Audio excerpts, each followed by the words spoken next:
Chère Perrine, chère famille, chers fidèles, c'est toujours une grande joie pour une communauté chrétienne d'avoir un nouveau baptisé, une nouvelle baptisée, et soyez tous remplis de cette joie que nous partageons avec elle, parce que c'est vraiment le mystère de la Trinité, de la victoire sur la mort qui ce soir vient en Perrine. C'est ce mystère de celui qui a donné tout son amour pour que la pierre soit roulée et que nous apparaisse alors véritablement la victoire sur la mort. Le thème de cette nuit, il y en a plusieurs à travers la lumière, à travers l'eau, mais il y a peut-être un thème que vous avez moins remarqué et qui est au cœur de cette nuit, c'est la pierre roulée. Qui nous roulera la pierre hors de l'entrée du tombeau, se demandent ces saintes femmes. On aurait pu s'attendre à un autre type de réflexion au lendemain de cette mort tragique du calvaire. Mais non, c'est bien là la seule parole, en forme d'interrogation, que l'Évangile nous rapporte de la bouche des trois Maries en route vers le sépulcre à l'heure du soleil levant. Mieux encore, les quatre évangiles, avec une unanimité frappante, compte tenu de leur originalité sur cet aspect, mentionnent tous le fait. On pourrait presque dire seulement ce fait-là, tellement tout le reste est dit avec autant de sobriété que de discrétion, comme s'il y avait dans ce simple détail, dans cette insistance, une intention manifeste, la clé d'un mystère que je voudrais essayer de vous faire découvrir ce soir. Qui donc peut signifier le fait de rouler la pierre ? Sur la route d'Emmaüs, le ressuscité a parlé. Il leur interpréta alors toutes les Écritures, ce qui le concernait. Or, l'Écriture relate effectivement un jour fameux, un jour à partir duquel le peuple d'Israël a vraiment pris naissance. Le jour de la mémorable rencontre entre Jacob le fort et Rachel la bien-aimée. Nous sommes peut-être 1700 ans avant Jésus. En ces jours-là, nous dit l'Écriture au livre de la Genèse, chapitre 29, il y eut une lourde pierre qui avait été roulée. Frères, souvenons-nous donc, ce jour-là, Jacob, celui qu'on appelle aussi Israël, le père des 12 tribus, Jacob part pour le pays des fils de l'Orient. Pourquoi l'Orient ? Voici qu'il aperçoit un puits dans la campagne, près duquel sont couchés 3 troupeaux de brebis. Pourquoi 3 ? Une énorme pierre, que seulement 40 bergers réunis ensemble pouvaient faire pivoter, note un targum juif. Et cette énorme pierre en obstrue l'orifice. Jacob fuit devant son frère ennemi. Pourquoi l'ennemi est-il son frère ? Il est parti vers les siens en disant à sa mère, note encore un midrash, qu'il me soit fait selon ta parole. Expression unique dans tout l'Ancien Testament. Alors Jacob va recevoir le nom d'Israël avec ses 12 fils, devenir effectivement le père de l'assemblée des peuples. Le puits est en Terre Sainte le lieu traditionnel des rencontres et parfois même des épousailles. Or voici que surgit Rachel que le texte appelle, fait unique dans toute la Bible, la bergère. Rachel qui donnera naissance aussi à Joseph le Sauveur. Alors, pour abreuver le troupeau de la tellement aimée, Jacob le fort à lui seul va rouler la lourde pierre. Jacob, dont un autre midrash juif dira, au moment de partir vers les siens, une rosée de résurrection descendit des cieux sur lui, qui le rendit puissant en vaillance et en force. Il roula donc la pierre, et rouler en hébreu se dit galal, pas de parole, pas de présent, mais un témoignage de puissance, un geste de tendresse à travers un baiser suivi aussitôt de sanglots. Pourquoi des pleurs ? Le troupeau tout entier est alors abreuvé. La preuve d'un amour tout neuf vient d'être donnée par le père d'Israël, et Rachel aussitôt court vers les siens pour annoncer la nouvelle. Son père, alors, en voyant cet homme fort, dit alors « Tu es de mes os et de ma chair », comme l'avait déjà dit le premier Adam au matin des premières noces du monde. Les commentateurs juifs se sont plis à noter qu'au cœur de cette mémorable rencontre, Rachel est mentionnée 7 fois ainsi que le puits, Jacob est cité 8 fois ainsi que le troupeau. Et par 3 fois on parle de rouler la pierre, en montrant ainsi qu'à 3 reprises le troupeau des brebis est tout entier abreuvé. Et d'aucuns se sont même arrêtés à noter qu'en hébreu, embrasser et abreuver ont la même racine. Alors quel est le rapport, me dites-vous, ce soir, avec notre résurrection, avec cette pierre roulée? Rien n'est au hasard dans la Bible. En commençant par la Torah et en parcourant tous les prophètes, il leur interpréta toutes les Écritures. Sur la route d'Emmaüs obscurcie, eh bien, le Christ veut nous parler. Bien avant le lever du jour, le soleil de justice s'est relevé de sa tombe. Lui, l'Orient des Orients, l'étoile radieuse du matin, le Christ Jésus, voit venir à lui dans la pâleur de l'aube les trois Maries, comme les trois troupeaux de Jacob.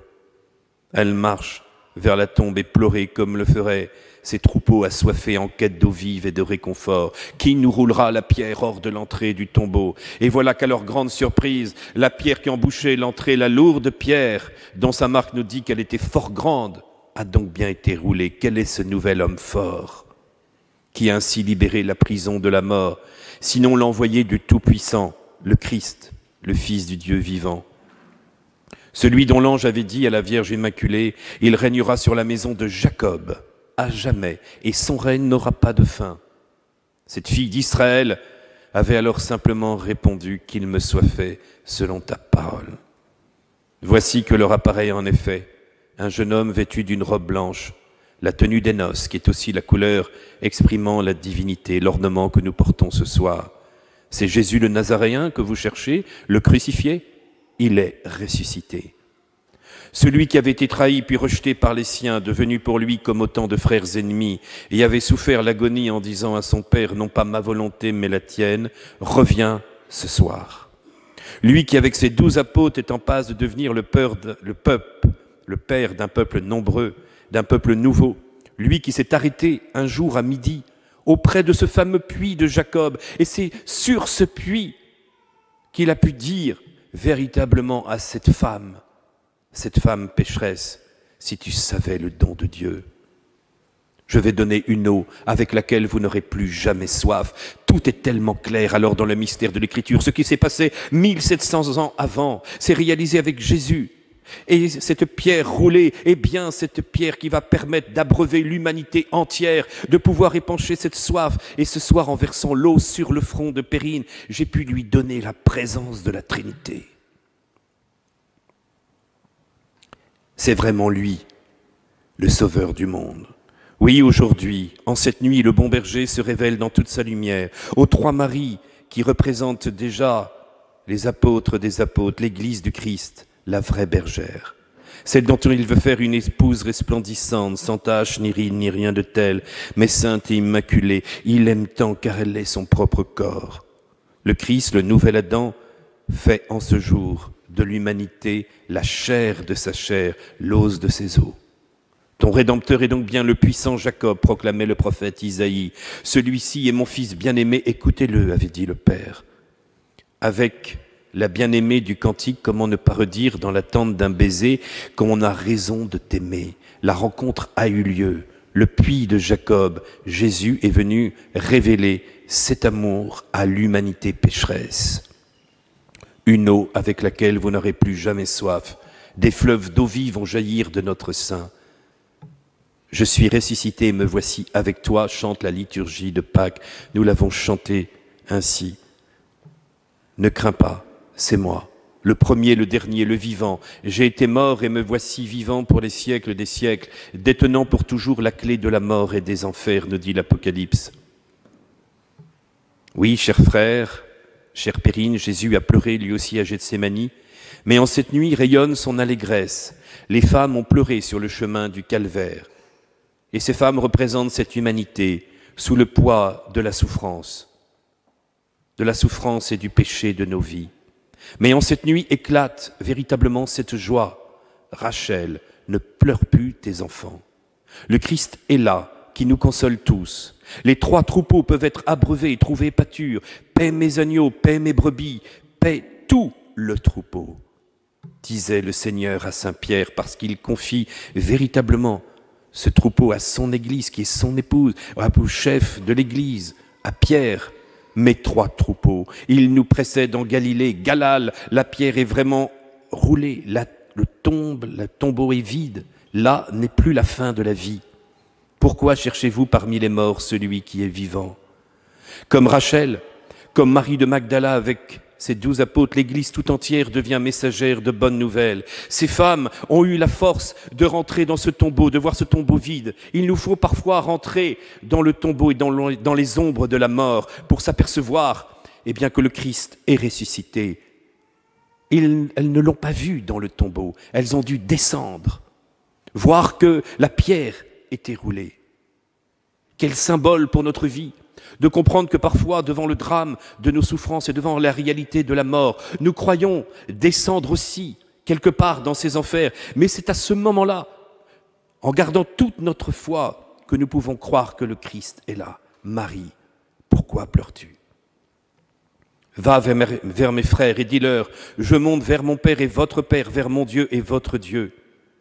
Au lendemain du 7e jour, où l'humanité restait endeuillée, le Seigneur du 8e jour s'est levé pour nous rendre l'espérance. Il est là avec toute sa puissance de vie, toute la tendresse de son amour. Il est là comme l'épouse surgissant au milieu de la nuit pour tout à la fois nous abreuver et nous embrasser, car il est la source d'eau vive, la plus belle preuve d'amour. L'eau qui avait coulé du rocher, cette pierre où tout à l'heure nous avons dit qu'on a fait jaillir le feu, la pierre véritablement qui avait été roulée devient la pierre angulaire sur laquelle repose toute l'Église. Nous sommes devenus ces pierres vivantes parce que nous avons le ressuscité en nous. En ayant reçu l'eau de la vie, nous sommes devenus les pierres vivantes de ce mystère qu'est l'Église. Ainsi, quel bonheur ce sera le jour où nous lui serons semblables parce que nous le verrons tel qu'il est. Nous qui avons été transformés par sa grâce, illuminés par sa grâce, nous qui sommes devenus ces pierres vivantes, nous allons pouvoir recevoir ce Dieu, le Dieu de Rachel, le Dieu de Jacob, le Dieu d'Israël, le Dieu de l'Église, le Dieu de Saint-Pierre, de Marie, le Dieu de Jésus-Christ, Jésus-Christ qui est Dieu. Nous te louons, nous te chantons, nous te rendons grâce. La vie a jailli, la pierre est roulée. Nous pouvons maintenant rentrer alors dans le sanctuaire céleste pour voir la gloire du Seigneur. Amen. Au nom du Père et du Fils et du Saint-Esprit, ainsi soit-il.